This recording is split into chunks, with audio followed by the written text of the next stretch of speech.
On this episode of The Unseen World, a small town in Illinois is the unlikely home of the world's most famous superhero.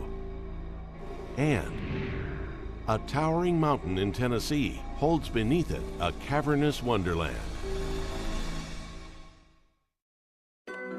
There is a world all around you, filled with creations that will amaze. A world of destinations that astound. A world waiting to be explored. Come and discover the unseen world.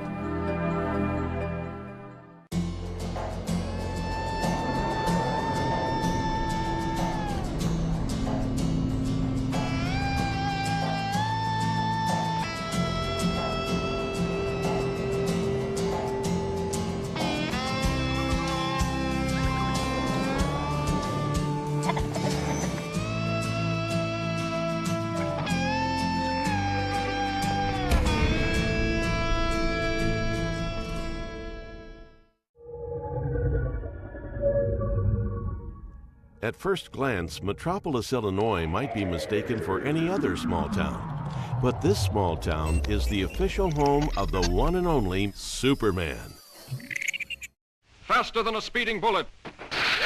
More powerful than a locomotive. Able to leap tall buildings at a single bound. Up in the sky, look! It's a bird! It's a plane! It's Superman!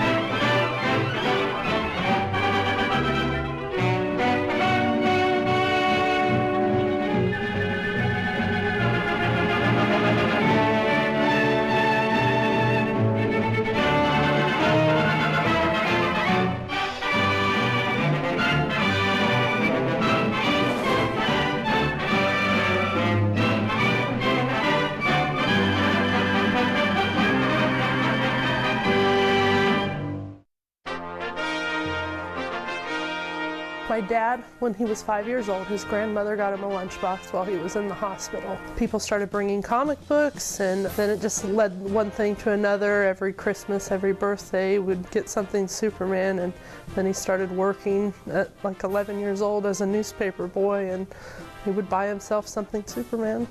He would start charging kids a nickel to come in his bedroom and look at all of his stuff, and that's where he got the idea for starting to be a museum one day. So everybody would be like, oh, he'd tell everybody at school, you know, I got this, I think you come check it out. And he's like, ah, but you gotta pay a nickel to come see it. So always a businessman. He got contacted by Bob Westerfield, who had the Amazing World of Superman here in Metropolis in 1972. Local businessman Bob Westerfield was the driving force behind DC Comics recognizing Metropolis, Illinois as the hometown of Superman. It all began when Westerfield suggested that the city give out an annual Superman Award. Soon, DC Comics and the state of Illinois had begun a partnership that branded this metropolis as the home of the Man of Steel. When you establish a town, it automatically establishes a copyright, and so Metropolis was named Metropolis around 100 years before the comic book. The town was like, hey, you're using our city as a city. You didn't ask us permission. How about you let us use your character, and we both promote goodwill for the town and the character, and have the statue and have the slogan, and you know, and DC gets to keep Superman in Metropolis and doesn't have to change comic history. I think that it was a sillier time in comics, and I don't think they would give you the same rights nowadays so freely. DC Comics and Metropolis soon began building the Amazing World of Superman, a massive theme park which would bring countless visitors to the small town. It was going to be like a Superman land type theme park. Like there's going to be a big, like 200-foot statue that was like, and then you'd entrance through like where his ankles are, and then you'd be able to go up into the statue and look out and stuff. That was some, you know, the early workings of it. And then different sections of the park would be like, there's a Bizarro section where everything's backwards, and there'd be, you know, like a shopping district that was like dedicated to like Lois Lane stuff. I know that Neil Adams jumped on board, and he did a bunch of the artwork that's still used today for merchandising for Metropolis. It was going to be a really cool looking theme park, but not everything gets to happen. Plans for the theme park abruptly came crashing down in October 1973 when the oil crisis struck. Just as suddenly as he arrived, it seemed that Superman had abandoned the town of Metropolis. But Bob Westerfield wasn't about to give up so easily. He reached out to superfan Jim Hambrick to save the day.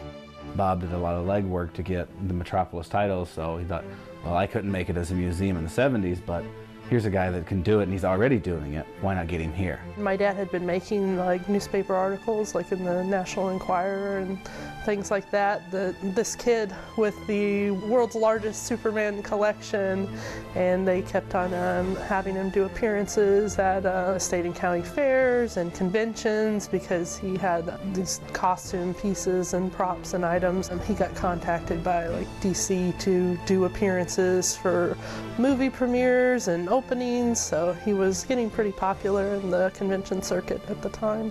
They talked for a few years trying to get Jim to come out here. It's a big move, moving all the way across the country from California with a lot of stuff, a lot of fragile things. And he said that when he moved here, it was 5 semi-trucks full of stuff.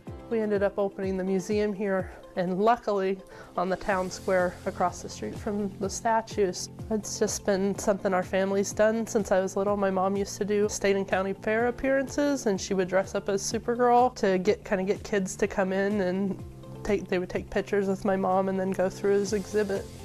Only a small portion of Hambrick's extensive collection is currently on display. The museum is working on expanding in the hopes to showcase even more. This is probably about 20% of the superhero stuff. There's more to it, we just don't have more room to put it out. Morgan started the Hambrick project. We do engraved bricks of different sizes, just like to match what's at the Superman statue right now. And so it'll carry on that theme down the side of the building where there's murals and there's already cutouts and foregrounds and stuff. And if we do good with this side, then it'll eventually move to the other side of the building. And then that fills in maybe down the street on another side in an effort to get people moving down the street instead of just staying at the statue, to get them, hey, what else is on Market Street? What else is in town? Let's get out and walk around a little bit. Another way the museum encourages visitors to Metropolis is the annual Superman celebration held each June. People come in from all around the world for the Superman celebration. People like to just come and celebrate Superman and kind of the history of Superman. There's music, live acts, and then there's a costume contest, there's parades, there's town fairs, there's a car show. There's usually draws in 20,000-30,000 people over the 4 days, so it's a nice little increase in population for a small town. It's more of a festival, so the people that come, it seems more like a family reunion. Like you get to know all the people over the years. It's a lot of fun, and I like to talk to people about what roles Superman has played in their lives. And I love to hear the stories, and sometimes people show me pictures of them in costume or tell me a story that really is touching about being adopted and Superman being the story their parents used to kind of explain the adoption process. So Superman, he's still very relevant, and he can still tie to modern times. It's just part of American culture that he's there. He's always been there. He stands for all things that are good. He does the right thing because it's the right thing, and he doesn't question that. And truth, justice, and the American way. It's a good set of morals and values that you help people if they're in need, even if it doesn't benefit you. Gets people to want to do better in life. It's something to strive towards. We call it the spirit of Superman. More than 80 years after his creation, Superman remains a symbol, a light to point the way toward a brighter tomorrow. The Super Museum showcases the countless different interpretations of Superman that have been created over the years. But for Morgan Siebert, there is one Superman that exemplifies these ideals above all others. I will always say my dad. He set all this up, and it's his dream to be able to bring collectors together and have a place where they can kind of be together and talk about what Superman means to them. That makes him a hero to me.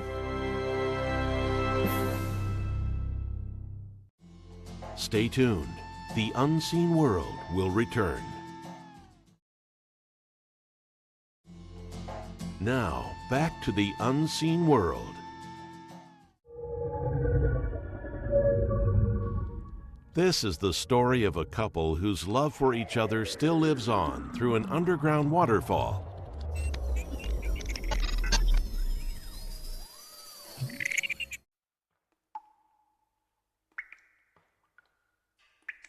You're 1,120 feet underground.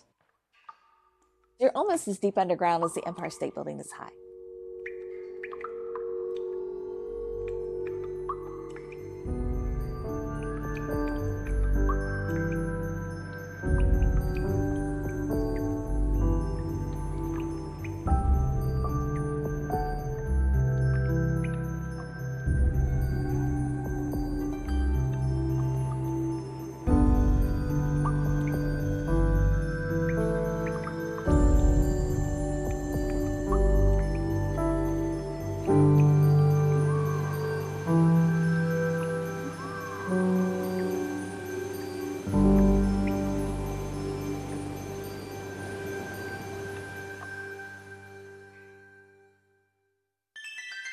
Lookout Mountain stands tall over the city of Chattanooga, Tennessee, but 26 stories below it lies an underground wonder. Leo Lambert is the gentleman who discovered Ruby Falls. He's originally from Indiana, and he followed his sweetheart Ruby down to Chattanooga. He became friends and worked with some people with a railroad company, and they told him about this cave called the Lookout Mountain Cave. It was very popular in Chattanooga. It was right at the mouth of the river, and so it would be used by the Native Americans. It was used by the Civil War. It was at one point a hospital during the Civil War. It was also a stop and a hideaway during the Prohibition era. And there was so much really neat history. The problem was it wasn't open anymore. The railway company needed to do a tunnel through the side of Lookout Mountain. When they did that, it closed off the cave. So Leo Lambert decided he wanted to reopen the Lookout Mountain Cave. So he bought the land up above, and then he started drilling this massive elevator shaft. And surprise, 260 feet down, they discovered this huge hole. And so Leo took some of his friends, he took a whole crew of people, there were 5 of them, I think, and they went down in there and they were gone. They were gone for like 17 hours. So his wife, Ruby, when he didn't come back for a while, she had his funeral clothes laid out on the bed. Like she knew for certain that he was gone. But he comes out and he's so excited, and he tells her that there's a whole other cave that no one else had been in before. And in the back of the cave is this huge waterfall. And so Ruby, bless her, safety pinned up her skirt. 2 days later, she went back with him, and they went all the way to the back of the cave to where this waterfall was, and he named it after her, Ruby Falls. Ruby was not just a caver, she was a very elegant lady. She used to sing down at the Tivoli. I met her granddaughter, and she showed me Ruby's tennis shoes when she and Leo played tennis. They were high heels. And her point was she shouldn't have to chase the ball. Leo should hit the ball to her racket. It's such a sweet story that he loved her so much that he wanted to name it after her. Their goal was to have all different colored lights down there, mostly ruby colored lights. And so they did. They worked on it. We got it open to the public. There is rumored to have Andrew Jackson's signature down there. I've seen pictures of it. And so, yes, there's a lot of really neat things down there. One of the first formations that you'll see down there is called the Cactus in the Candle. You'll notice it looks a little bit different than the other formations because it's very shiny. That is the only formation in the cave we do allow you to touch. And so you'll find that everybody rubbing on that formation and touching it has created a nice little bit of sheen. One of my favorite formations is the Angel's Wing. The Angel's Wing is a draped formation, and this one is almost translucent. It's bright white from all the calcium there. And this formation is different than a stalactite or a stalagmite. It's not caused by dripping water. It's caused by water running down the side of the rock and leaving deposits. And this one grew pretty far out, and it's just incredibly pretty. The crystal chandelier is a cluster of formations, and they are stalactites that cling tight to the ceiling, and that's how you can tell the difference between a stalactite and a stalagmite. The waterfall is obviously the highlight of the tour. Everybody comes to see it. Generations have come to see it. We've had families with pictures of themselves and their kids in front of the waterfall, and then their kids come back and take pictures in front of the waterfall with their own kids. It was entirely formed, that whole area was entirely formed by water. The waterfall started in the front of the room and just worked its way back to the back of the room. It's about 145 feet high. When you're at the waterfall, you're 1,120 feet underground. Yes, you're almost as deep underground as the Empire State Building. This is high. It's a wonderful, wonderful sensation. When it has been raining, the waterfall is affected by rainfall. And so when it's been raining a lot, the waterfall will get really big. You'll walk down over to the rail of the waterfall and you'll feel the mist just hitting your face. And it's just a wonderful thing. You look up and it's just a really pretty, pretty sight.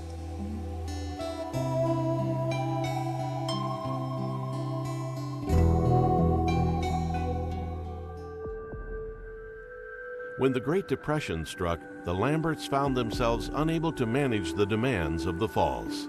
Leo Lambert lost control of the cave during the Great Depression. He wasn't able to keep the payments up. Eventually, Leo was brought back on to serve as a manager and a superintendent. Leo discovered other caverns in the area and he helped develop them for tours. So it did not end badly for him, although it was a bad time for him.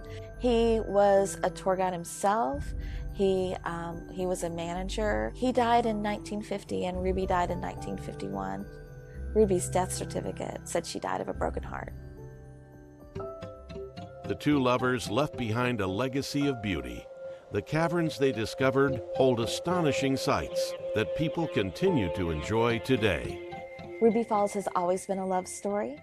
Not only did Leo Lambert name it after his bride, Ruby, there have been several proposals here. We've had weddings here.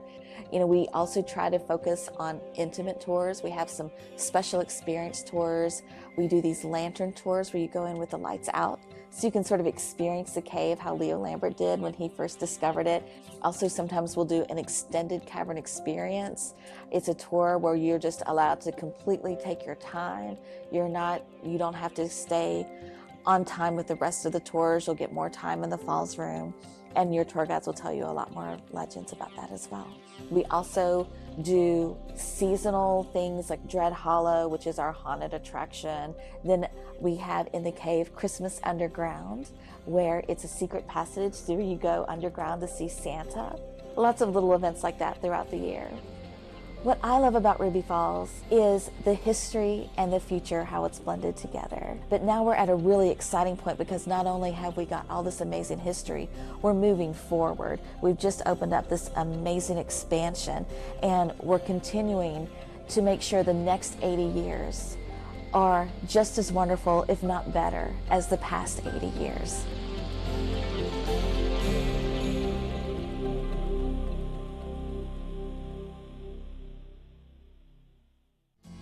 The Unseen World will be right back.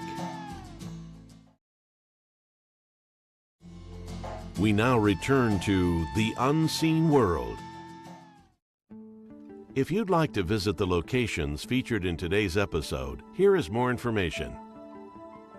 The Super Museum is located in Metropolis, Illinois.